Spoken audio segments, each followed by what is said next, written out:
Welcome back to my YouTube channel my dear friends. आज की class में हम लोग करने वाले हैं जो अपनी क्लास 11th की माइक्रो इकोनॉमिक्स का chapter number 11 price and price determination and market equilibrium. So my dear friends, इससे पहले मैंने इसकी और भी बहुत सारी वीडियोस अपलोड कर दी हैं, आप उनको देख लो। ठीक है, काफ़ी ज़्यादा कॉन्सेप्चुअल टॉपिक्स को मैंने एकदम ईजी लैंग्वेज में समझा रखा है। तो आज जो हमारा टॉपिक होने वाला है वो भी हमारे एग्जाम के पॉइंट ऑफ व्यू से काफ़ी ज़्यादा इंपॉर्टेंट है और मैंने इसको ऐसे एक्सप्लोर कर रखा है, आपको आपकी ही लैंग्वेज में समझ में आ जाएगा। चेंज इन डिमांड, तो चेंज इन डिमांड एक होता है चेंज इन क्वांटिटी डिमांडेड और एक होता है चेंज इन डिमांड। दोनों में क्या डिफरेंस होता है कमेंट करके बता देना। ठीक है, तो आज का हमारा टॉपिक क्या होने वाला है, चेंज इन डिमांड। तो सबसे पहले मैं आपको टॉपिक ही समझा देता हूँ कि चेंज इन डिमांड होता क्या है। तो देखो, हमने पढ़ा था अपना जो है लॉ ऑफ डिमांड। तो लॉ ऑफ डिमांड क्या बोलता है कि जब कभी भी किसी भी एक पर्टिकुलर प्रोडक्ट के खुद के प्राइस में अगर उसका खुद का प्राइस क्या हो रहा है, इंक्रीज हो रहा है, अदर फैक्टर्स बीइंग कांस्टेंट, कि भाई बाकी फैक्टर्स को इंक्लूड नहीं करना है, सिर्फ उसके प्राइस को ही कंसिडर करना है। ठीक है, कैसे कि जैसे कि कोई भी पर्टिकुलर अगर प्रोडक्ट है, ठीक है, एक होता है इसका प्राइस और एक होती है इसकी क्वांटिटी। कि भाई अगर इसका खुद का प्राइस बढ़ेगा, क्या होएगा, बढ़ेगा, तो इसकी जो क्वांटिटी डिमांडेड है, जाहिर सी बात है लोग इसकी डिमांड कम कर देंगे। लॉ ऑफ डिमांड यही बोलता था। अब फैशन में क्या हो रहा है, लोगों के टेस्ट एंड प्रेफरेंस, इन चीज़ों को आपको इसमें कंसिडर नहीं करना था। आपको लॉ ऑफ डिमांड के अंदर सिर्फ एक चीज़ को कंसिडर करके चलना होता है, वो है उस प्रोडक्ट का खुद का प्राइस। तो अगर किसी प्रोडक्ट का खुद का प्राइस बढ़ेगा तो लोग उसकी डिमांड कम कर देंगे, जाहिर सी बात है। और अगर उसका खुद का प्राइस घटेगा उस प्रोडक्ट का, तो लोग उसकी डिमांड ज़्यादा कर देंगे। ठीक है, तो ये कहता था हमारा लॉ ऑफ डिमांड। अब यहाँ पर टॉपिक ये आता है कि भाई जब हम बीइंग अदर कांस्टेंट, जो हमारे अदर फैक्टर थे, ठीक है, कि भाई ज़रूरी थोड़ी ना है कि किसी भी अगर प्रोडक्ट का प्राइस बढ़ रहा है तो उसकी क्वांटिटी डिमांडेड जो है घट जाएगी। ठीक है, लोग उसको कम जो है डिमांड करेंगे। हो सकता है भाई ट्रेंड में चल रहा हो, प्राइस कितना भी बढ़ जाए, लोग उसकी डिमांड और करेंगे या लोगों की वो चीज़ पसंद में ही आ जाए। ठीक है, तो हमने लॉ ऑफ डिमांड में कहा था कि भाई इन चीज़ों को नहीं मानना, आपको यही तो बोला था, आपको सिर्फ ये मानना है कि सिर्फ उसके प्राइस को कंसिडर करना है। बाकी जो अदर फैक्टर हैं वैसे तो इसकी डिमांड को अफेक्ट करने के लिए उनको आपको क्या करना है, कांस्टेंट मानना है, लेकिन अब वही फैक्टर आपको कंसिडर करने हैं और इस फैक्टर को कंसिडर नहीं करना है। इसी को बोलते हैं चेंज इन डिमांड। कि भाई आप किसी भी प्रोडक्ट के जो है अगर सिर्फ प्राइस को छोड़ दो, प्राइस की वजह से उसकी डिमांड में क्या उतार चढ़ाव हो रहा है, ठीक है, उसकी जो है प्राइस के अलावा अगर जैसे उसके फैशन में चेंज हो रहा है लोगों के, ठीक है, टेस्ट एंड प्रेफरेंस में चेंज हो रहा है लोगों की, ठीक है, ये सब। तो अब यहाँ पर इसके खुद के प्राइस में क्या हो रहा है उससे मतलब नहीं है, अदर फैक्टर्स या इसके जो इस प्रोडक्ट के अलावा कोई दूसरा ऐसा प्रोडक्ट है, जैसे टी एंड कॉफ़ी में था कि भाई अगर कॉफ़ी की लोग ज़्यादा डिमांड कर रहे हैं क्योंकि ट्रेंड में चल रहा है, ठीक है, लोगों का टेस्ट ही वही है, तो चाय के प्राइस में घटने बढ़ने से कोई मतलब नहीं है। तो यहाँ पर वही चीज़ कह रहा है कि भाई इसके प्राइस से लेना देना नहीं है, बाकी फैक्टर्स क्या हैं उनको आपको यहाँ पर कंसिडर करना है। तो उसकी वजह से उसकी डिमांड में जो आपको देखने को मिलेगा उससे बोलते हैं, जो डिमांड में चेंज देखने को मिलेगा उसे बोलते हैं चेंज इन डिमांड। ठीक है, अगर हम सिर्फ इसके प्राइस को कंसिडर करते, अदर फैक्टर को कंसिडर करते हुए नहीं चलते, तो वहाँ पर होता है चेंज इन क्वांटिटी डिमांडेड। ठीक है, लेकिन अगर प्राइस को छोड़ दो, अदर फैक्टर को इंक्लूड कर दो, तो उसको बोलते हैं चेंज इन डिमांड। ठीक, ये है हमारा टॉपिक। तो भाई अब यहाँ पर होने क्या वाला है कि भाई जो हमारी डिमांड है वो दो तरीके से चेंज होगी, या तो डिमांड घटेगी या तो डिमांड बढ़ेगी। ठीक है, क्यों, क्योंकि अदर फैक्टर्स अब हमारे क्या हो रहे हैं, इंक्लूड हो रहे हैं, कांस्टेंट नहीं है। ठीक है, तो हमने जब लॉ ऑफ डिमांड पढ़ा था तो देखो उसके अंदर क्या था, लॉ ऑफ डिमांड। चलो ये हमने अपना ग्राफ बनाया, ठीक है, तो ग्राफ पे हमने जो है मार्केट इक्विलिब्रियम डिनोट करा था, ये रहा वाई एक्सिस, ये रहा एक्स एक्सिस। ओके, तो यहाँ पर हमने करा क्या था कि भाई ये हमारा था प्राइस यहाँ पर, ठीक है, प्राइस किस में था, रुपीज़ में, और नीचे हमारे जो है एक ही रो पर, ठीक है, यानी एक ही लाइन पर एक्स एक्सिस पर दोनों चीज़ों को हम कंसिडर कर रहे थे, किसको किसको, डिमांड एंड सप्लाई, यही कर रहे थे हम लोग। ठीक है, ये था। अब जब हमने डिमांड और सप्लाई बनाया था तो प्राइस हमारा कितना था, 2, 4, 6, 8, 10, यही था। ठीक है, और यहाँ पर क्वांटिटी डिमांडेड और सप्लाइड कितनी थी, 20, 40, 60, ठीक है, और 80 और 100। ठीक, अब हमने जो है टेबल के अकॉर्डिंग इनका वो भी बनाया था कि भाई अगर हम डिमांड कर्व बनाते हैं, क्या बनाते हैं, डिमांड कर्व। तो डिमांड कर्व क्या होता है, डाउनवर्ड शिफ्ट होता है, ठीक है, ऐसे करके कुछ इस तरीके से बना हुआ था। ठीक, और हमने सप्लाई कर्व भी बनाया था, सप्लाई कैसा होता है हमारा, अपवर्ड होता है ना। तो ये हमारा सप्लाई का था और ये हमारा डिमांड का था। ठीक, अब ये जिस पॉइंट पर एक दूसरे को इंटरसेक्ट कर रहे थे, ठीक है, वो था हमारा जो है प्राइस क्या था 6। कितना प्राइस था उसका, सॉरी लाइन थोड़ी टेढ़ी हो गई यार, एडजस्ट कर लेना यार थोड़ा सा, ठीक है, ड्राइंग अच्छी नहीं है, ग्राफ पे आप लोग बनाओगे तो आपका एग्जैक्ट जाएगा, ठीक है। चलो मैं इसको यहीं कर देता हूँ। तो प्राइस हमारा कितना था 6, ठीक है, और उस प्राइस पे जो है इसकी क्वांटिटी डिमांडेड कितनी थी 60। तो ये तो हमारा पॉइंट था P और ये था हमारा पॉइंट Q। और इस P को अब यहाँ पर क्या हो रहा था हमारा D = S, डिमांड = सप्लाई, ठीक है। और इसी सिचुएशन को हमने क्या बोला था, मार्केट इक्विलिब्रियम। क्या बोला था, मार्केट इक्विलिब्रियम, ठीक है, कि अब हमारा जो है मार्केट वो है बैलेंस में आ गया है, जितनी डिमांड उतनी सप्लाई, ठीक है, किस पर, at the prevailing price. Prevailing का मतलब जो मार्केट के अंदर प्राइस चल रहा है उस पर। अच्छा, तो अब यहाँ पर हो क्या रहा है कि भाई हम जो टॉपिक पढ़ने वाले हैं वो पढ़ने वाले हैं चेंज इन डिमांड। तो चेंज इन डिमांड का मतलब ये है कि ये रहा डिमांड का कर्व, ठीक है, ये रहा डी और डी, ठीक है। अब ये जो डिमांड का कर्व है, हम सबसे पहले देखेंगे कि भाई अगर ये इंक्रीज होता है तो जाहिर सी बात है इंक्रीज होएगा तो किधर जाएगा, ऊपर की ओर, और अगर डिक्रीज होएगा किधर जाएगा, नीचे की ओर। तो अब यहाँ पर हम क्या करेंगे कि अगर हम समझेंगे कि जो है इसका जो डिमांड का जो कर्व है वो बढ़ता क्यों है और घटता क्यों है, टॉपिक ये है, ठीक।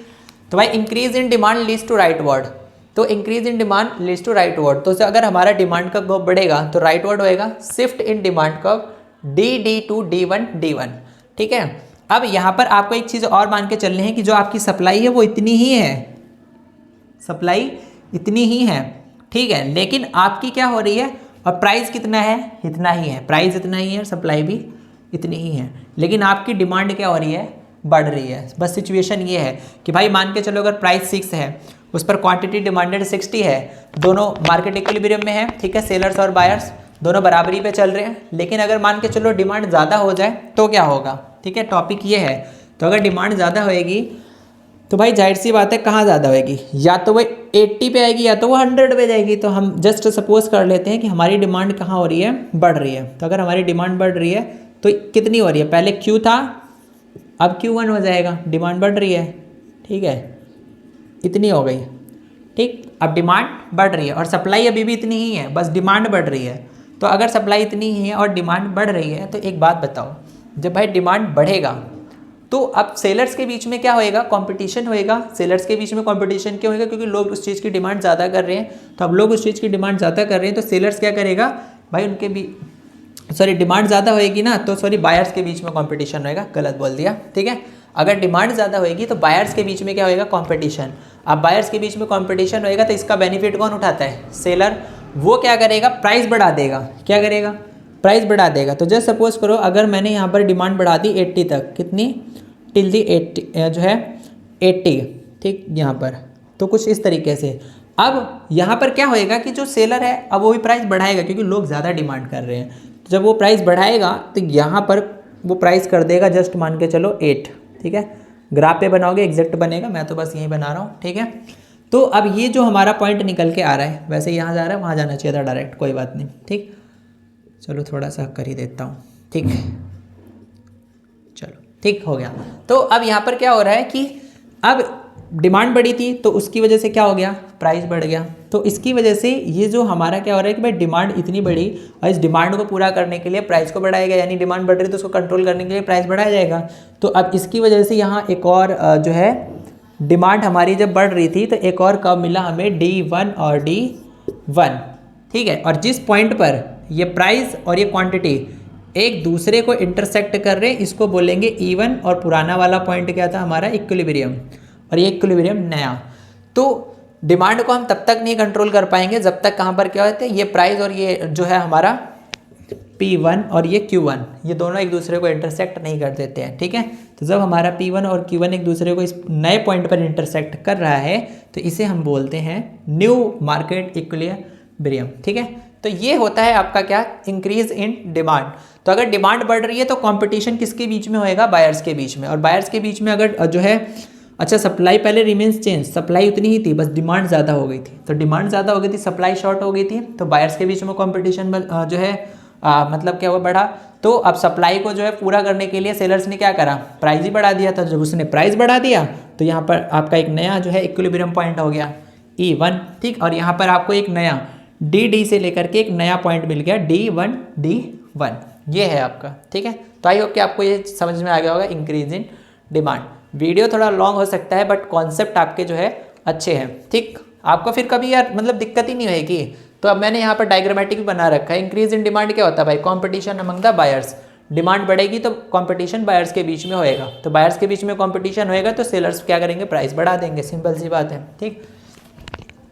अब हम इसी का जो है भाई थोड़ा सा समझते हैं इसका दूसरा भाई, डिक्रीज इन डिमांड, ठीक। तो इसको मैं इरेज कर रहा हूँ यहाँ से, डिक्रीज इन डिमांड, चलो ठीक है। तो डिक्रीज इन डिमांड हम उसको समझते हैं, ठीक। ये तो भाई यहाँ तक तो हमारा जो है मार्केट इक्विलिब्रियम में था यहाँ पे, ठीक। अब क्या हो रहा है कि decrease in demand, decrease in demand क्या कर रहा है? Demand curve shift to leftward, ठीक है। लेफ्टवर्ड मतलब इधर जाएगा, पीछे की ओर, ठीक। किस पे जाएगा? अब देखो क्वांटिटी सप्लाइड उतनी ही है, क्या है? क्वांटिटी सप्लाइड उतनी ही है, लेकिन अब क्या हो रहा है कि हमारा जो है डिमांड वो कम हो रही है। हो सकता है लोग उसी चीज़ को यूज़ करते करते बोर हो जाते हैं, ठीक है, या उस चीज़ का ट्रेंड खत्म हो जाता है ना, क्योंकि यहाँ पर प्राइस को तो कंसिडर किया नहीं जा रहा, अदर फैक्टर को कंसिडर किया जा रहा है ना। तो अदर फैक्टर की वजह से क्या हो रहा है कि लोग उसकी डिमांड कम कर दे रहे हैं यार, उसका ट्रेंड ही खत्म हो गया, ठीक है, लोगों का टेस्ट एंड प्रेफरेंस चेंज हो गया। तो उसकी वजह से जो डिमांड पहले यहाँ पर थी डी वाले पर, अब डिमांड घट गई, ठीक है। जस्ट सपोज करो कि डिमांड यहाँ आ गई 40 पर, कितने पर आ गई? 40 पर। प्राइस आपका कितना था? 6 ही था, लेकिन डिमांड क्या हो गई? घट गई। तो जब आपकी डिमांड घट गई तो यहाँ पर एक नया आपको जो है डिमांड का कर्व देखने को मिला, और उसका जो है इंक्रीमेंट किधर था? लेफ्टवर्ड, ना कि राइटवर्ड। तो ये D1 और D1। अब देखो, अगर किसी भी चीज़ का जो है प्राइस कम अगर किसी भी चीज़ की जो है डिमांड कम होएगी तो जाहिर सी बात है सप्लाई ज़्यादा हो जाएगी, क्योंकि सेलर्स का माल बिकेगा ही नहीं, लोग उसकी डिमांड कर नहीं रहे। तो अब यहाँ कंपटीशन किसके बीच में हो रहा है? सेलर्स के बीच में। तो जब यहाँ पर क्या होएगा, हमारा अगर अदर फैक्टर्स की वजह से लोग डिमांड कम कर दे रहे हैं तो अब कंपटीशन सेलर्स के बीच में होएगा, क्योंकि मार्केट में माल ज़्यादा है और डिमांड कम है, ठीक है। तो अब यहाँ पर क्या होएगा कि लोग, जो सेलर था ना, वो क्या करेगा भाई? प्राइस घटाएगा। पहले आपका प्राइस था 6 रुपीज़, अब वो जस्ट सपोज कर लो कि 5 कर देगा, ठीक है। कितना कर देगा? 5। एक नया प्राइस डिसाइड करेगा, एक नया प्राइस डिसाइड करेगा। वो चाहेगा कि भाई मेरा माल निकल जाए किसी तरीके से, तो अब सेलर्स के बीच में कंपटीशन होएगा। तो अब इस डिमांड को जो है वापस इक्विलिब्रियम में लाने के लिए सेलर्स क्या करेंगे? प्राइस कम करेंगे। तो जब सेलर्स प्राइस कम करेंगे तो यहाँ पर जिस पॉइंट पर ये दोनों एक दूसरे को इंटरसेक्ट कर रहे हैं, ठीक है, इसको बोलेंगे Q1, इसको बोलेंगे P1, और यहाँ पर E1 नया मार्केट इक्विलिब्रियम आ रहा है, ठीक। तो अब यहाँ पर आप देख सकते हो कि ये है डिक्रीज इन डिमांड। क्यों हुआ है? क्योंकि यहाँ पर डिमांड कम हुई और डिमांड की वजह से सेलर्स के बीच में कंपटीशन बढ़ा, और सेलर्स के बीच में कंपटीशन बढ़ा तो सेलर्स ने प्राइस कम किया। अब सेलर ने प्राइस कम किया तो आपका एक नया मार्केट इक्विलिब्रियम Q1 और P1 निकल के आया, ठीक है। तो इस पॉइंट पर मार्केट आपका इक्विलिब्रियम में आ रहा है, पहले यहाँ पर था, अब एक नया इक्विलिब्रियम पॉइंट आ रहा है E1, ठीक। तो दोनों केसेस में यार सिर्फ किसका है? डिमांड एंड सप्लाई का ही खेल है, ठीक है, और बायर और सेलर का खेल है। आप अगर कॉन्सेप्चुअली समझेगा तो आपको समझ में आ जाएगा, कुछ भी इसमें गणित लगाने की आवश्यकता नहीं है आपको, ओके। मैं थोड़ा अपनी वीडियोस के अंदर मजाक नहीं करता हूँ, क्यों? क्योंकि मैं फ़िलहाल के लिए जो है समझता हूँ कि कॉन्सेप्ट ज़्यादा ज़रूरी है, तो इसलिए आप लोग मेरी वीडियो को थोड़ा अगर सीरियस होकर के देख रहे हो, ठीक है, तो उसको इंपॉर्टेंस देना। कहीं आप सोच रहे हो अरे यार सर तो अपने आप में बोलते चले जाते हैं, मेरे को तो कुछ समझ में ही नहीं आता, ऐसा नहीं है।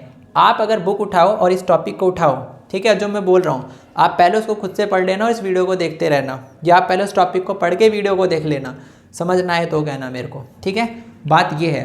तो ये रहा D1 और D1। तो आपको पता चल गया कि भाई अगर डिमांड बढ़ेगी तो कंपटीशन बायर्स के बीच में होएगा और सेलर इसका फ़ायदा उठाएंगे, प्राइस बढ़ा देंगे, और अगर डिमांड घटेगी तो कंपटीशन सेलर्स के बीच में होएगा और जो है इसका फ़ायदा बायर्स उठाएंगे, वो क्या करेंगे? कम प्राइस पे डिमांड करेंगे। तो सेलर्स को मजबूरन क्या करना पड़ेगा? प्राइस कम करना पड़ेगा। और जिस पॉइंट पर यहाँ पर डिमांड और सप्लाई फिर से वापस इक्विलिब्रियम में आएंगे, उसे हम नया इक्विलिब्रियम या नया मार्केट इक्विलिब्रियम का नाम दे देंगे। सिंपल सी चीज़ है, ठीक है। सो आई होप कि आपको अच्छे से समझ में आ गया होगा, ठीक है। वीडियो अच्छा लगा तो प्लीज़ लाइक कमेंट शेयर जरूर करें, ठीक। मिलते हैं नेक्स्ट वीडियो के साथ, तब तक के लिए thank you, take care, bye.